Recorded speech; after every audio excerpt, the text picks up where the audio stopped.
তানোরে সবার আগে বাংলাদেশ কনসার্ট 2025 অনুষ্ঠিত।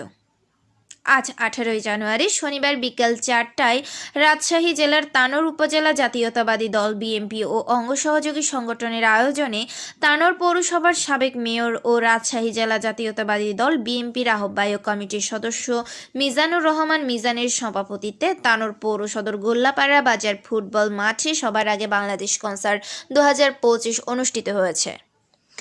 সবার আগে বাংলাদেশ কনসার্ট 2025 অনুষ্ঠানে প্রধান অতিথি হিসেবে উপস্থিত ছিলেন বেগম খালেদা জিয়ার সাবেক সামরিক সচিব ও বিএনপির চেয়ারপারসন উপদেষ্টা মণ্ডলীর সদস্য মেজর জেনারেল শরীফ উদ্দিন। কনসার্ট অনুষ্ঠানে প্রধান অতিথি রাজশাহী 1 তানোর গোদাগাড়ি অঞ্চলের উপোন্নয়নের দিশারি সাবেক ডাক্তার ও টেলিযোগাযোগ মন্ত্রী প্রয়াত ব্যারিস্টার আমিনুল হক এমপির ছোট ভাই, বেগম খালেদা জিয়ার সাবেক সামরিক সচিব ও বিএনপির চেয়ারপারসনের উপদেষ্টা মণ্ডলীর সদস্য মেজর জেনারেল শরীফুর উদ্দিন, তানোর জাতীয়তাবাদী দল বিএনপি অঙ্গ সহযোগী সংগঠনের নেতাকর্মী সমর্থক সহ উপস্থিত সকলের উদ্দেশ্যে বলেন। জাকির হোসেন, ডাক বাংলা টিভি, রাজশাহী।